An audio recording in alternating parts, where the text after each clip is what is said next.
Որոշեցի պատրաստեմ այս դեղին կոտրած ոլորով կոտլետներ, բայց այս անգամ կդնեմ փուրը, ոչ թե ձեթի մեջ կտապակեմ, իրան թրջել էի նախապես եփել եմ, հիմա այստեղ կանեմ ստոխառածը կկարմրի,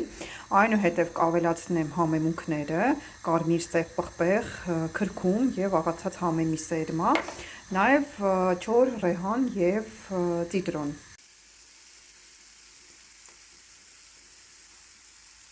Եթե ուզում եք կծու, կարող եք ավելացնել, ունեի այսպիսի սոուս, վերջ պատրաստ է, հիմա սա կավելացնեմ, այստեղ արդեն կոտրել եմ ձուն, կավելացնեմ իմ պատրաստած սոխառածը և մի քիչ էլ ալյուր։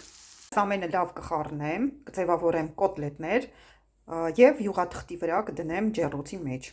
Կոտլետներս պատրաստ են, տեսեք ինչ սիրուն են ձգել, պատրաստ եք օգտակար սնունդ և առողջ եղեք։